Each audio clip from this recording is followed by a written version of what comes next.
Okay, hi everybody.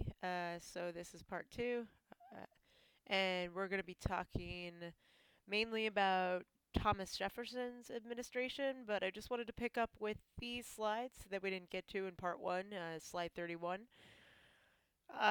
Just so that we're aware, the Haitian Revolution is also taking place during this period. We saw this in Foner.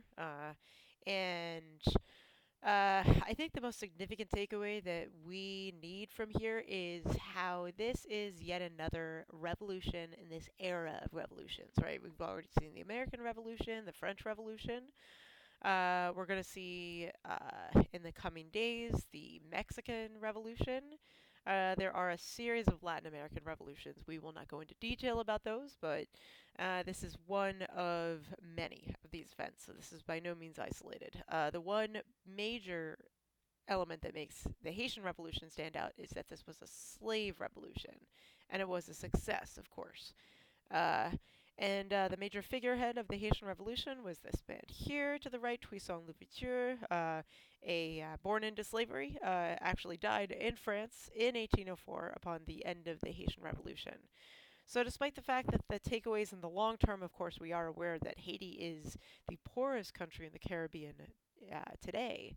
But this was a triumph for the Caribbean when, if we sort of look at the broader picture, we have a geographic area that was devastated by slavery for generations to come. Um, in terms of slavery domestically, we should be aware of Prosser's rebellion, Gabriel Prosser's rebellion. I put rebellion in quotes because the rebellion never actually happened. It was just a planned rebellion, right? So it's actually a misnomer, and I really want to point that out because a lot of times it is referred to as just a straight up rebellion, just like Boston Massacre, 5 people dead. Is it really a massacre? You get my point, right? So in any case, Gabriel was a slave, right? He and a number of other conspirators, slaves and potentially free blacks, but I'm not positive, were arrested and hanged for treason, right, or hanged for plotting the rebellion at the very least. And if you are on this slide, which is slide 32, you can click on this, which is an in-depth look at the takeaways of Gabriel Prosser's rebellion. So I'd say if you're answering prompt 2 and you really want to get into some of the other ways to address this prompt about the age of the common man, you could definitely look at that and feel free to use it as a source. Okay, moving forward. Let's talk about the Jefferson administration now. Right, we already talked about the election of 1800. So let's pick right up with kind of some background going into the Jeffersonian administration, and then we'll actually talk about some of the policies and some of the takeaways. First off, even though the population, we're seeing urbanization, the majority of the population, at least when Jefferson took office, was still predominantly rural. We're going to see, I think one of the major takeaways is that the real regional split that's developing that we keep seeing here is an economic one, right? Because the North really still depended on slave labor. So we're not talking about, an ideological divide between people that support slavery and don't. That hasn't happened yet, right? The graphic down here is pretty cool. What we're basically seeing here is sort of the urban versus rural population density, right? Or rather, just the population density in general. Sort of the big takeaways here, of course, you're seeing that the North and Midwest is populating much faster than the South. And one of the other takeaways, I think, is that you'll see when we get closer to the Civil War, you're going to see that this is going to be a significant advantage for the North in terms of manpower, technology, industry, and so on and so forth. The South, on the other hand, is going to really stay rural, and it's going to stay predominantly dependent on slave labor, right? And a very, very niche type of agriculture as well, right? They still depend on cash crops, and with the invention of the cotton gin in 1793, It is going to essentially be a cotton-based economy, right? There's the old phrase, cotton is king. I can talk more in depth about the cotton gin in class, but for the emphasis of time, let's just say that this is really going to be a boon to the American economy, right? Cotton is going to be a really desirable good for Western Europe, most notably because the Ottoman Turks are blocking off the sort of Middle Eastern trade routes for Europeans. We're also seeing that the cotton industry is going to develop alongside the growth of capitalism, right? Don't forget that Adam Smith's Wealth of Nations was published in 1776, so it's really growing in popularity.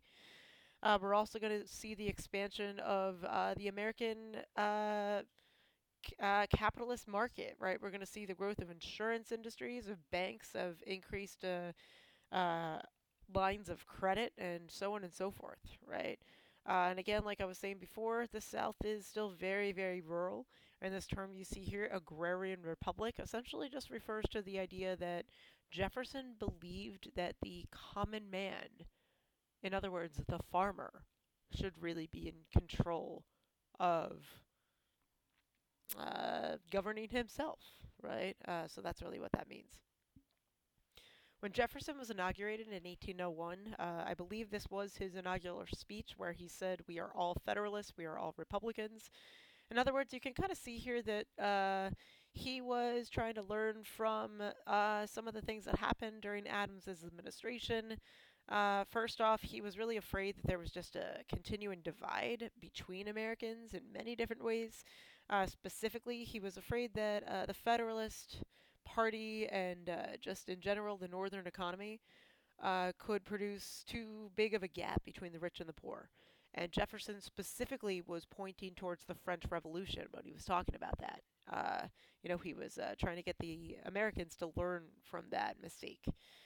Jefferson believed that a true republic was made up of relatively equal farmers, again, and he also believed that government should be small in size, right? So Jefferson really supported the idea of cutting taxes. He wanted to reduce the size of the army, the navy, and the governmental staff. He said that the U.S. wasn't at war, so what's the point? Uh, and the Supreme Court, interestingly, is one of the only ways in which the Federalist Party maintains intact. So let's switch over and talk about that. Pictured to the right here, you see John Marshall, who was the Chief Justice at the time. That's where we get the phrase the Marshall Court, right? We tend to name that Supreme Court era after whoever the Supreme Court Justice was at the time. So get used to me saying the so and so court. I'll say that a lot in class. So, in any case, Marshall was a prominent Federalist. And the first major Supreme Court case we're going to need to know this year is Marbury versus Madison, right? Brief background to this: John Adams is leaving office in January of 180, or no, rather, sorry, March? No. Yep. Inauguration day has changed since then. Anyway, March of 1801, Adams is about to leave office. And he makes what are called the midnight appointments, which is where he appoints a number of federal justices. Well, he still has the executive authority to do so.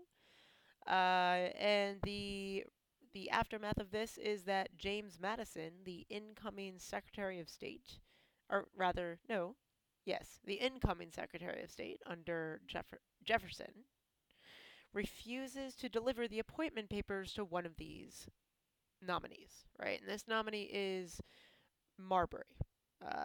So Marbury ultimately sues James Madison, says that it is his right. The president gave him this position, right? So he's saying that Madison has no authority to take this job from him, right? And what happens is that the court ends up essentially ruling in favor of Madison by saying that it cannot order Madison to deliver these papers. But the real takeaway, the reason why we should care about this case, is not most of those details I just told you. The significant takeaway is that this defines the role of the Supreme Court specifically. Right? This gives the Supreme Court what we call judicial review. And what that means is that the court has the ability, basically by this precedent, to interpret the Constitution, right? It can determine the constitutionality of a law, right? For example, this is going to effectively give the Supreme Court a lot more power in the long run, right? And there's a lot more takeaways to that. But ultimately, this is sort of, again, a sign that the Federalist Party has not yet quite completely fizzled out. And furthermore, the one last thing I wanted to say is that also the way the Supreme Court works is that a court case itself is a precedent. The only way that you can overturn a Supreme Court case is with yet another Supreme Court case. So with that magical P word, precedent, we see yet another example of that. Okay, another huge takeaway from the Jefferson administration is Louisiana Purchase, right? We're probably pretty comfortable with this, right? As you can see in the map, one of the most significant takeaways that we see here is that it doubles the size of the United States, right? This essentially gives the U.S. A major territory all the way up to the Rocky Mountains, essentially. So we now start to open up the possibility of expansion past the Mississippi River. But of course, expansion doesn't happen, or rather, settlement doesn't happen overnight. Jefferson appoints Lewis and Clark on a surveying mission of this new territory, and eventually they reach the Pacific Ocean on the coast of Oregon. Uh, but they would not have been able to complete this expedition without the help of Sacagawea, an indigenous American woman who ultimately helped guide them, translate for them, help them survive in a number of different instances. And for brevity's sake, I'll cut it off there. But if you have questions about Sacagawea, feel free to comment below, ask in class.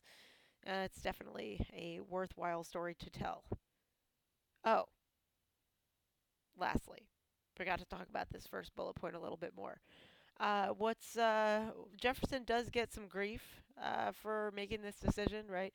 By the way, this is purchased from France when Napoleon was in power. He was losing in the Haitian Revolution, and he basically decides to abandon the prospects of a French empire in the Americas. So as a result, the United States gets a huge bargain. They purchase the Louisiana Territory for approximately 15 million US dollars.